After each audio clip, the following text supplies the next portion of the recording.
I went to her house to say goodbye. But she said, "Stay with me tonight."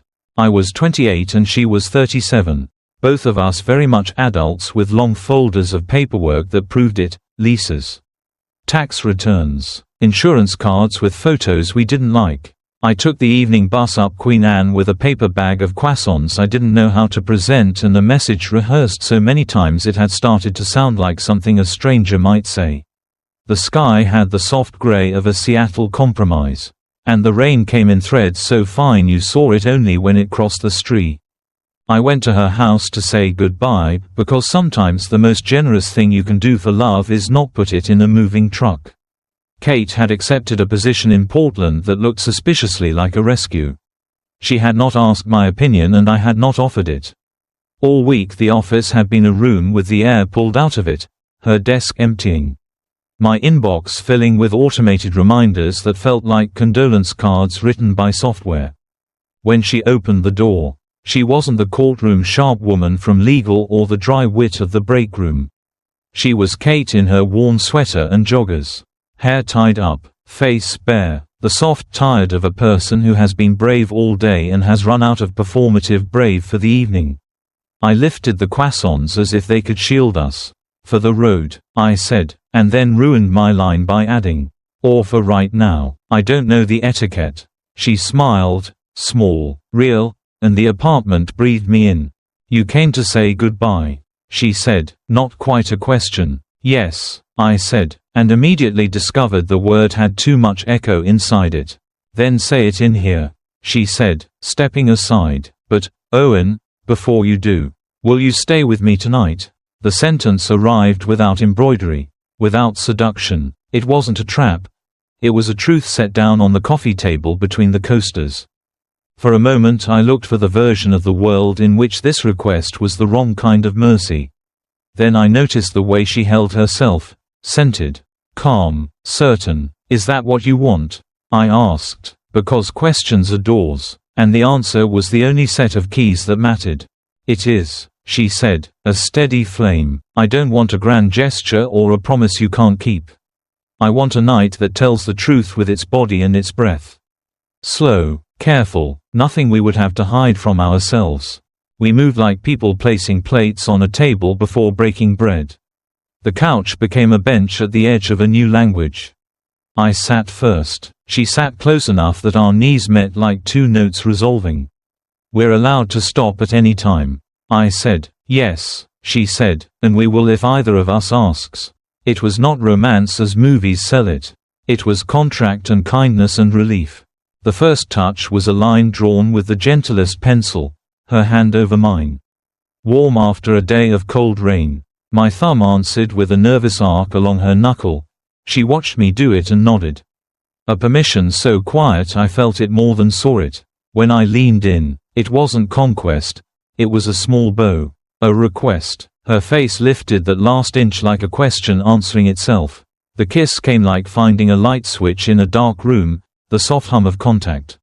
The room not brighter, just more honest. We didn't rush. The apartment had 3 rooms and we let our bodies be the 4th. A place where the clock did not know us. I followed the seam of her sweater down her spine with the back of my knuckles. She shivered and then stilled. Not with fear but with attention. Her palm found the hinge of my jaw and lingered there until my shoulders came down from my ears. Every movement checked in. I would move. She would answer. If the answer was no, the movement would not be offended. Consent wasn't a speed bump. When we stood, it was a joint decision. The same rhythm you use to lift a heavy box without pinching your fingers. I let her lead us down the short hall. The bedroom was unremarkable in photographs, books in stacks. A plant doing its best by the window. A laundry basket working through theology, but as we crossed the threshold, the ordinary learned how to be sacred. She switched on the lamp. We stayed dressed long enough to learn the other's breathing. The rain tuned itself to a metronome on the window. "Still okay?" I asked. "Yes," she said, and then, "Stay," which was both a command and a benediction. I slid the sweater over her shoulders with the care you use for a letter you've waited years to open. The cotton tee beneath held a day's worth of heat. when my palm mapped the curve of her back through it. She exhaled like the idea of home had finally remembered her. Her hand gathered my shirt. Not impatiently, but like a librarian taking a book to the correct shelf. We undressed each other the way you unspool string, steady, never yanking. At every hinge we checked and waited. When fabric finally remembered. There are details I will keep because they belong to us and to nobody else. But I can tell you the scene was vivid and tender without being graphic. That her skin was cool at the shoulder and warm at the wrist. That I could taste the citrus of her evening tea at the corner of her mouth. That when my hand moved along her side, the small muscles there announced themselves and then softened, like a room unclenching when you say the right name. That she asked me to slow at the moment most people speed up. And we found a rhythm by subtraction, leaving out urgency. Bravado, the ghost of anything we had learned from worse teachers. Her breath relocated to the hollow of my throat. Mine set up camp along the line of her collarbone. She traced my spine like someone opening blinds one slat at a time. I kissed the place where her pulse pressed against her skin and counted with her until tremor turned to tide. When she cupped my face there were no instructions. Only that brief, decisive lift of her chin that meant now. What happened next was not fireworks. It was a long door unlocking. It was two clocks deciding to strike the hour together. It was quiet enough that I heard a car pass 3 floors below, and yet all I could really hear was the mathematics of our breathing finding agreement. When it rose, the wave we had built, patient brick upon patient brick, it did not crash. It flowed through us and left the room tidier than it found it. After, we stayed exactly where we were. Because movement is the enemy of truth when. Thank you for asking, she whispered. Thank you for answering, I said. I could end the scene here, to preserve modesty, to respect the door we closed after, but the truth is that intimacy has an aftermath. A way of rearranging the furniture in your chest. We lay on our sides and shared one pillow because compromise is romantic when it isn't martyrdom. I pulled the duvet over the curve of her hip, and she covered my hand with hers the way you put a second blanket on a sleeping child. We did not promise anything that the morning would have to litigate. We promised one thing on. Tell me goodbye now, she said, and it wasn't cruelty, it was wanting the word while it could still be held gently. Goodbye, I said, and did not die from saying it. I'm going to miss you without making it your problem. She breathed a laugh into my chest, then went very still, and I'm going to miss you without using you as a bridge I refused to build myself. She said. I kissed her hair and tasted the small salt of relief. We slept. In the morning, I woke to the sound of her kettle and the particular click of her apartment's old heater turning its mind to work. My shirt, the one she had shelved, hung from a chair back looking unnecessarily proud of its career. I padded into the kitchen to find her at the stove, the hem of her robe brushing her shins, the croissants on a tray tasting like a plan finally put to use. We ate more butter than a doctor would advise and talked like a pair of cartographers sketching the same coastline from. We did not cry at the door. We did something braver. We scheduled a call for 3 weeks later and set rules for ourselves in the space between. No dramatic texts. No disappearing. No trying to parent the other's loneliness. On the elevator down, a man in a suit looked at my rumpled hair and smiled in the way men have smiled at other men after good evenings since cities learned how to stack people. I smiled back, not because he was right, but because joy asked to be let out to stretch its legs. The days that followed felt like moving underwater in a way I had prepared for and not. She returned her badge, turned in her laptop, said a clean goodbye to the building. I started therapy. I signed up to volunteer twice a week teaching seniors how to set strong passwords and ignore the kind of emails that dress themselves as urgency. Grief is a habit if you let it be. Work is a bridge when you keep it from being a prison. Every morning I woke before my alarm and stared at the thin line where my blinds. I did not write to her that week or the next. I wrote to a notepad file titled Say It When It Counts. I wrote about how she had asked for slowness and then taught me what slow meant. About the respectful weight of her hand when she placed it on my chest like a seal. About the way she had turned a possible regret into an honest memory. At day 19, she texted, "Are you eating vegetables?" I sent back a photo of a grocery cart full of Ernest Greens and one box of Neon cereal. She replied with a gold S. On day 21, I took the bus to Kerry Park and let the skyline tell me I was small in a way that felt like freedom. My phone buzzed. An address in Queen Anne. Just the address. She trusted me to know what to do with it. I walked there, because walking is the one thing you can do to information that gets your body caught up with your mind. The door opened on the first knock. She wore a t-shirt with a bookstore logo and jeans that had decided to be happy about the past. I told her she looked like the. We didn't kiss. We sat with tea and let our eyes do the arithmetic. "I'm making a life down there," she said. "It's small on purpose. I can hear my thoughts and they're not always emergency broadcasts anymore." "I'm proud of you," I said. "It came out clean on the first try." "And you?" she asked. "I'm learning how to speak without apologizing for taking up a sentence." I said, "I haven't fixed that, but I've started not fixing it." She laughed the way she had once in the break room when the vending machine returned my dollar out of respect. "Stay tonight?" she asked. Soft enough that it could have been a wish. Clear enough that it was not. "Yes," I said, "and I meant it the way you mean your own name." The second time was different because seconds are allowed to be. We already knew the dictionary of each other's yeses and maybes. We added footnotes. I kissed the spot at the base of her throat that made her forget she had ever learned to steel herself in meetings. She mapped the length of my ribs with a patience that would have embarrassed my younger self and made my current self grateful enough to close his eyes. We rediscovered the rule we had written on that first night, that stopping is a way of pro. "Tell me what you want," she said, because wishes grow stronger when spoken. "To move without wondering if I'm too much," I said. She guided my hand to her and pressed it there, not as a symbol, but as instruction. "You're not," she said, and then, "when you slow down like this." We slowed. We learned how to make a room warmer without adding blankets. We found the courage to be quiet at the moment most people perform.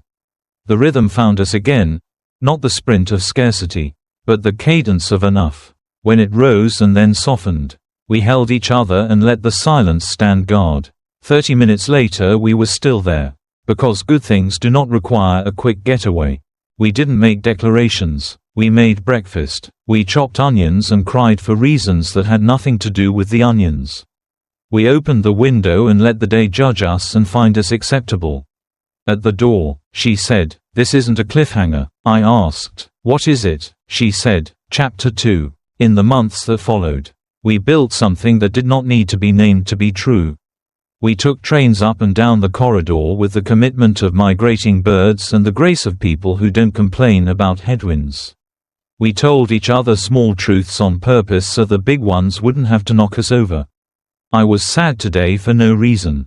I would write. I wanted to hide under my desk after a meeting. She would reply, "I didn't," and I would send back a little parade made of ASCII. The night the river near her place tried to remember it was once bigger. I drove down and helped her stack sandbags with neighbors who were strangers and then not. After, we showered and warmed our hands on mugs and slept too deeply for dreams. The next morning she laughed. The laugh that doesn't come from jokes. And said, "You even make alarms sound kind." I took the compliment like a vitamin. Sometimes intimacy looks like what we forget to photograph. It looks like taking a splinter out with tweezers and a flashlight app. It looks like writing trash in stiff block letters on Tuesday and loving the person anyway when the can is still full on Wednesday. It looks like driving 6 hours to sit silently on the couch while she studies for a certification she absolutely does not need to prove anything to anyone. Least of all me. It looks like knowing when to go home because love is not a hostage. On the anniversary of the night I had gone to her house to say goodbye and stayed instead. She handed me a small envelope. Inside was a key, not to her apartment. Not yet, but to a mailbox we would share. We can send each other letters even when we're in the same room. She said. I laughed until my ribs asked me to write them a thank you note for the exercise. That night, we wrote each other from opposite sides of the couch and put the letters in the box even though the mail wouldn't go out until morning. We still argued sometimes. The worst one was about nothing. Most are. I got quiet in the old way. She reached for sarcasm the way a diver reaches for the surface. We both missed and stumbled. Later, in the cooling pan of after, we practiced the sentence we'd agreed would always be allowed to enter the room. I want to try that again. We did, and it worked, and I wrote the phrase on a sticky note and put it in my wallet like ID. The last thing I'll tell you is this. On a morning in late autumn, when the light came in low and slanted like a compliment, Kate stepped behind me while I was making coffee and set her hands on my hips with a familiarity that made the kettle jealous. We didn't intend to turn toward each other. We simply did, because gravity had updated its rules. The kiss tasted like the first one and the second one and 1,000 breakfasts between. "Stay with me tonight," she said again, this time like a tradition. If you're asking whether we married or moved or merged bank accounts, you're asking a different story to show up in this one. What we did was simpler and more demanding. We told the truth. In words and in touch. And we kept telling it on purpose. I went to her house to say goodbye. She asked me to stay. We learned how to make staying an honest verb, not a trap. And when I think of that first night, I do not remember fear. I remember the careful choreography of consent, the slow braid of breath, the way A&D when she reached for the lamp that night. We didn't touch the switch. We let the room learn dark on its own, the way lakes learn wind. We were not in a hurry to sleep, but we were not in a hurry to prove we were not. There is a difference. We've been living there. In late spring we rented a car that smelled faintly of pine cleaner and took Highway 101 south until the ocean kept pace with us. Shoulder to shoulder like a friend who refuses to let you walk alone. Kate had a playlist that knew how to choose the next song without asking. I drove the curves with both hands and she rested her foot on the dash in a pose that advertising executives have tried for years to commodify and failed. Because the missing ingredient is context. A woman who trusts you and a road tar. Back in Seattle, time resumed its ordinary clatter. We had our could catch the plot holes before they humiliated us in public. People noticed. Andrea from HR tilted her head in that friendly on and wrote, "Good job not ruining her smile." I took the win. Not everything was easy. Once, late, I snapped at her about a CA. Another time, her ex sent a long email about schedules and obligor.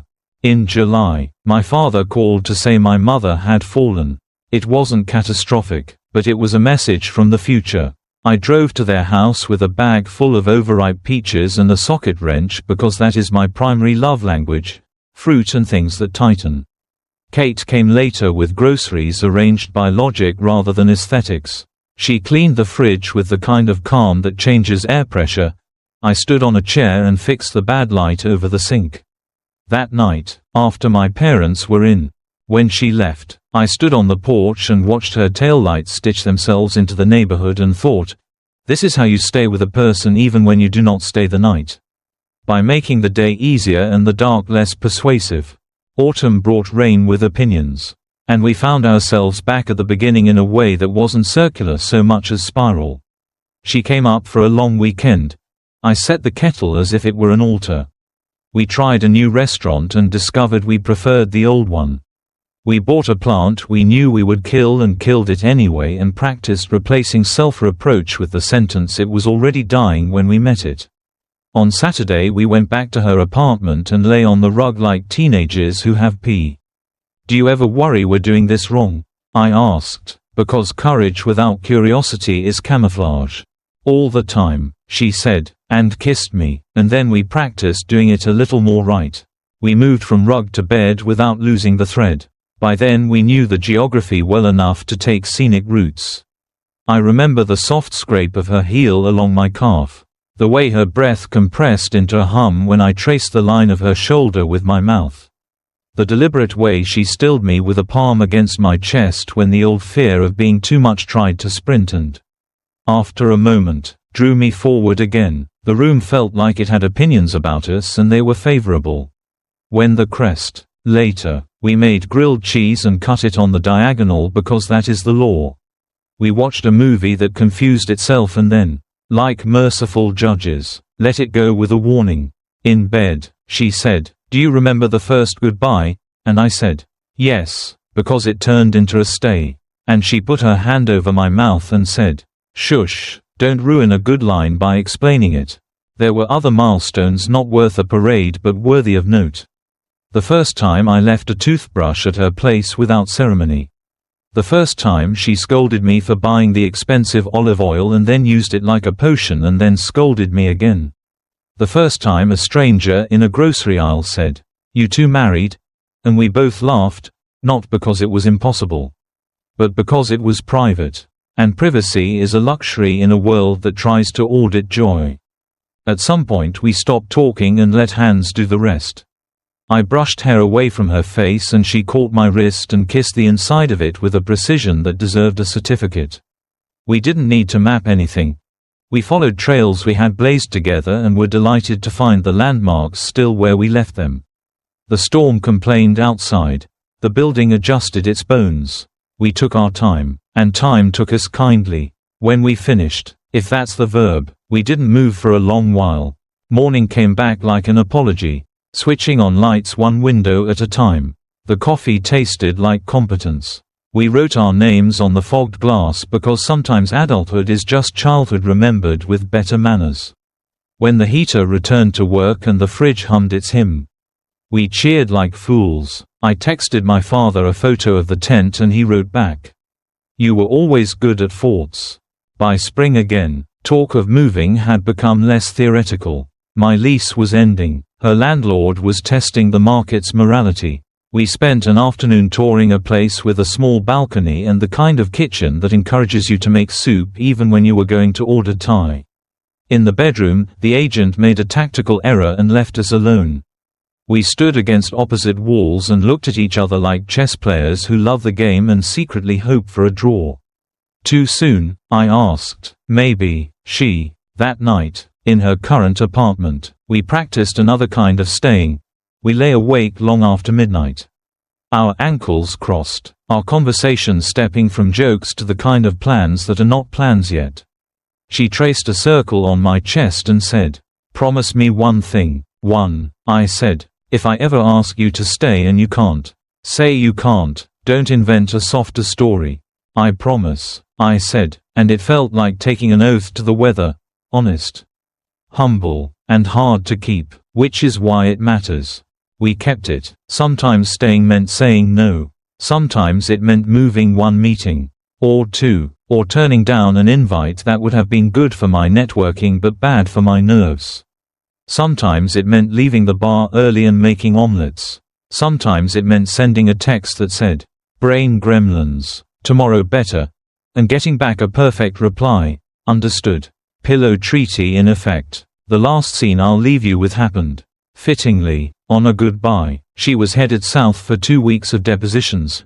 I was staying put to keep servers from doing the things servers do when they sense human weakness. I brought dinner to her place and we ate on the floor because chairs would have made the leaving too formal. After, we stood by the door trying to outlast time. "Say it," she whispered. "Goodbye," I said. Again, "Goodbye. Now the other thing. Stay with me tonight." "Yes," she said, and smiled the kind of smile that teaches a room to open one more window. We did, and in the slow, exact language we've learned, we told each other, again, what our hands have been telling since that first evening, that love is the art of attention. That bodies can speak without lying. That staying is not a promise to never leave but a practice of always arriving. When morning came, the word goodbye was lighter, not because it meant less, but because we had balanced it with the stronger word we keep choosing. The word that makes doors kinder and beds wiser and lives more honest. This is not an argument for recklessness. It's not a sermon about destiny. It's a field report from a life where two people decided to exchange their best verbs. She gave me stay and I gave her listen. And together we keep finding new sentences worth living in. If you need outcomes, have these. Promotions will come or won't. Leases will be signed or dodged. Our parents will be okay until they aren't, and then we will be okay in the ways that count. But if you need the part that answers the title, hear it. She said, "Stay with me tonight." And I did. And with every careful, consenting, unhurried touch, we learned how to let a night be what it is meant to be at its best. A place where two adults can tell the truth in detail without spectacle. And wake to a morning that doesn't demand they pretend otherwise. That is all, and it is everything. Vocabulary. It is only this. We kept choosing presence over performance, clarity over spectacle, and kindness. Still,